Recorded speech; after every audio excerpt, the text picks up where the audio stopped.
Jorge Bateira apresenta uma nova e refrescante visão sobre a atualidade. Snacks de economia política. Para serem consumidos sem moderação.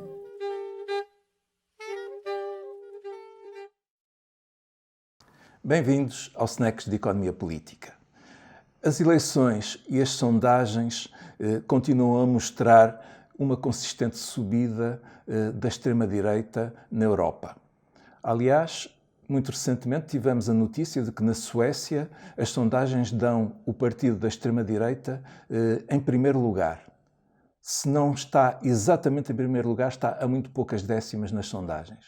O que significa algo de extraordinário, o maior partido na Suécia.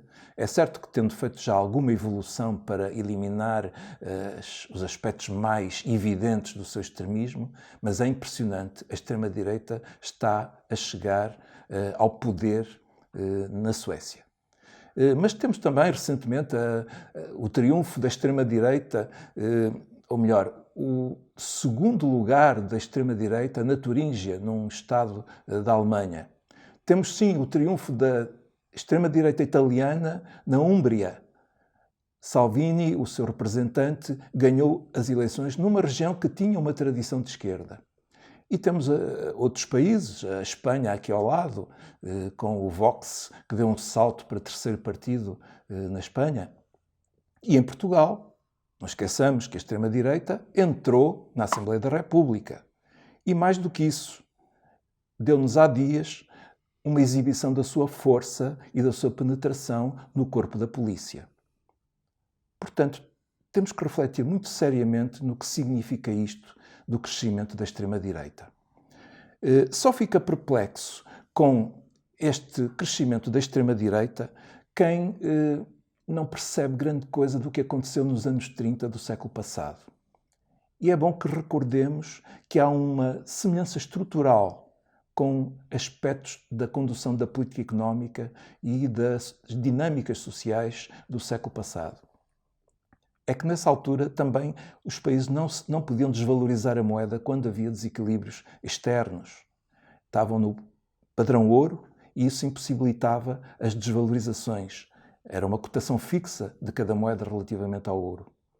E sem desvalorizações, a forma de reequilibrar externamente era através daquilo que agora se chama a desvalorização interna, ou seja, grande desemprego de massa para fazer reduzir os salários e assim tornar mais competitivas as exportações e reduzir, por falta de poder de compra, as importações. A impossibilidade de equilibrar de uma forma normal, razoável, através da taxa de câmbio, implicou, portanto, a imposição de austeridade e desemprego em grande escala. Isso gerou enorme desigualdade, gerou enorme pobreza e criou as condições para a emergência dos fascismos na Europa. Países onde se conseguiu introduzir outro tipo de políticas e abandonar o padrão ouro, o caso da Inglaterra, o caso dos Estados Unidos, o caso da própria Suécia. Nestes países, os fascismos não pegaram. Onde essas políticas foram aplicadas de forma muito empenhada, caso da Alemanha, isso levou Hitler ao poder. Portanto, são estes os efeitos deste tipo de políticas que são de um neoliberalismo extremo. Fora da União Europeia, o neofascismo também emerge. E mesmo na América do Sul, políticas de governos considerados de esquerda, o caso do governo Dilma Rousseff, que aplicou políticas monetárias e orçamentais para agradar aos mercados financeiros. Era bom que a gente discutisse com calma o que foram as políticas desses governos para perceber porque é que a seguir vieram revoltas da classe média e elas tiveram o sucesso na condução ao poder de líderes neofascistas. Na União Europeia, as coisas têm funcionado de um modo muito específico, porque o neoliberalismo foi introduzido na União Europeia através da sua consagração nos tratados. Na versão alemã, o chamado ordoliberalismo. E a versão alemã é um bocado mais subtil. Ela consagra na Constituição a anulação da política orçamental. Nos tratados, nas leis, na jurisprudência do Tribunal de Justiça da União Europeia, transferiu-se o poder político para os mercados e para os administradores das regras, para a tecnocracia de Bruxelas e de Frankfurt. E, portanto, como já vimos na semana passada, há vários mecanismos de coerção para obrigar os Estados que, porventura, resistam, que sejam desobedientes. E assim, temos, portanto, na União Europeia, um regime que, em tempos, foi teorizado por um dos maiores teóricos do neoliberalismo, Friedrich Hayek, que enunciou o conceito de democracia limitada. Em que é que isso consiste? Tornar ilegal a política orçamental. Os governos devem deixar os mercados funcionar e devem abdicar do uso do poder soberano da despesa e da tributação para influenciar a economia.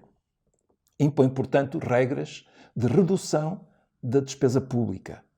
Drasticamente, a despesa pública deve reduzir-se para um nível muito pequeno. Reformas no mercado de trabalho, de forma a que a flutuação dos mercados permita impor também uma redução dos salários.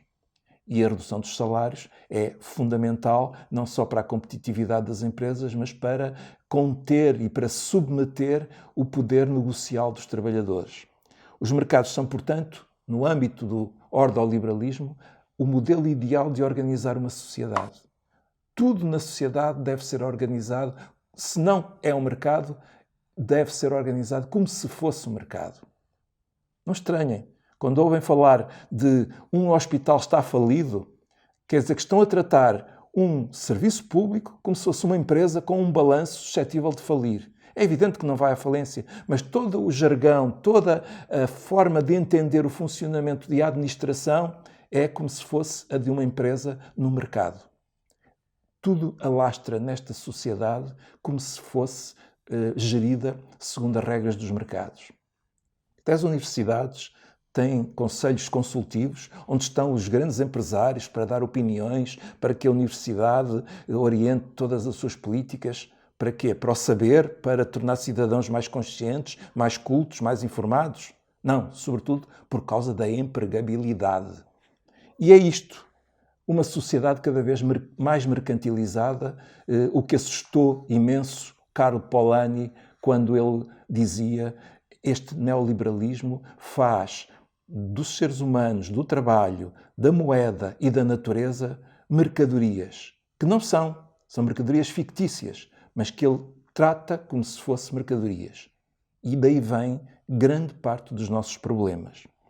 Como já devem ter percebido, nada disto pode ser alterado por iniciativa de um qualquer Estado-membro. Tudo está blindado para que nada se possa mudar. É assim que estamos no âmbito dos tratados. Portanto, este projeto megalómano, insensato, de nos empurrar para um super-Estado federal e tecnocrático, com todos cada vez mais unidos, de acordo com o que está escrito no artigo 1º do Tratado de Lisboa. Este sistema que serve os interesses das grandes empresas, do mundo da finança, dos que estão bem implantados no sistema, ao mesmo tempo que ignora os de baixo, sempre argumentando que não há dinheiro. Este sistema está a produzir a base social de apoio da extrema-direita. Os de baixo, os que já perderam a esperança numa vida melhor, ficam receptivos a um discurso de ódio, a um discurso que prega hostilidade, porque tem por trás pessoas que estão frustradas, que têm raiva, mas que não sabem e não percebem as causas da situação em que se encontram e, portanto, ficam receptivas ao discurso de um demagogo que aponta um bode expiatório, um ou vários bodes expiatórios, aponta a democracia como sendo algo que não funciona e, ao mesmo tempo, mostrando-se líder e capaz de resolver todos os problemas, não tem programa nenhum consequente para resolver coisa nenhuma, a não ser lançar a sociedade em mais lutas e mais caos. E, portanto, é contra este europeísmo beato que eu vos digo com frontalidade. É a União Europeia que está a criar a ascensão da extrema-direita. E é isto. Tenham uma boa semana.